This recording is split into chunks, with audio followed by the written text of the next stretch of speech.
Silence. సామాజిక భావోద్వేగాల అభివృద్ధిలో శత్రువుతో స్నేహం అనే ఒక చిన్న కథను ఇక్కడ మేము ప్రదర్శించబోతున్నాము సార్. హాయ్ పిల్లలు, ఐసిడిఎస్ పిల్లలు, అంగన్వాడీ పిల్లలు. పిల్లలు, ఈరోజు మనం మీకు ఒక మంచి కథని చెప్పబోతున్నాం. నేను మీకు అందరికీ పిల్లి తెలుసా? ఎలక తెలుసా? పిల్లి ఎలా వస్తుంది? ఎలక ఎలా వస్తుంది? అక్కడ మీకు ఏం కనిపిస్తుంది చూడండి.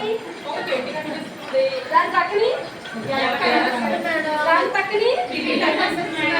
అంతే సింపుల్. ఇవన్నీ మనకు తెలిసిన దానిలోనే మీకు ఎలక తెలుసు, పిల్లి తెలుసు కదా. దాని మీదే ఒక చిన్న కథని చెప్పుకోబోతుంది ఇప్పుడు. సరేనా? అందరూ శ్రద్ధగా కూర్చోవాలి. ఫస్ట్ అర్థమైందా? కొడుకోకూడదు, ఇల్లుకోకూడదు, ఒకరి మీద ఒకరు చెప్పుకోకూడదు. సరేనా?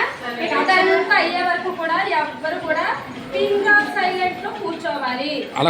శ్రద్ధగా వింటేనే అది మళ్ళీ మనం చెప్పుకోగలం ఇంకొకసారి. సరేనా? సరే చూడండి. అనగనగా ఒక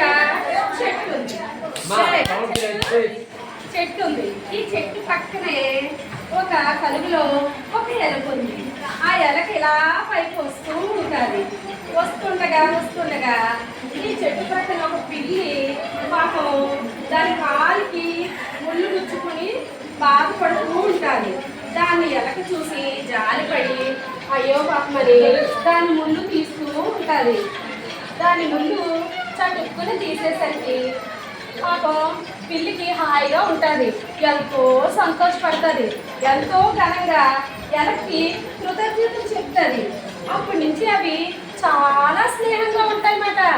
ఆడుతూ పాడుతూ ఉంటాయి.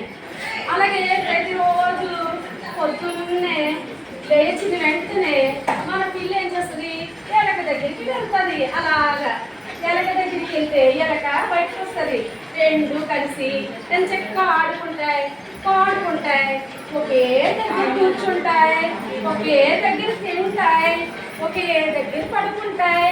అలా సాయంత్రం వరకు కలిసి ఆడుకుంటాయి. ఎంతో హాయిగా ఆడుకుని సాయంత్రం అయ్యాక ఎవరు రహస్య స్థానానికి వాళ్ళు వెళ్ళిపోతారు. అలా వెళ్ళగా ఒక రోజు ఏమైందంటే పాపం పిల్లికి చాలా ఆకలిస్తుంది. అలా తిరుగుతూ ఉంటుంది. తిరుగుతూ ఉండగా ఏమైందంటే దానికి చాలా ఆకలిస్తుంది. ఎవ్వరూ కనబడరు, దానికి ఆహారం కనబడదు. అయితే పాపం చాలా తిరిగి ఏమవుతుందంటే నీరసమైపోతుంది. ఎలక దగ్గరికి వెళ్తుంది. ఎలక బయటకు వచ్చి పాపం జాలిపడి కొంచెం పళ్ళని ఏమైనా తీసుకురావాలా అని అడుగుతుంది. అప్పుడు నాకు వద్దు అని ఎదురుకున్నా ఉన్న ఎలకను చూసి ఒకేసారి మన మీదకి జంప్ అవుతుంది. అయినట్టుగా ఏమవుతుందంటే ఎలక చటుక్కుమని మన కళ్ళల్లోకి వెళ్ళిపోతుంది. శత్రువు ఇప్పుడే దాని జ్ఞానం వస్తుంది.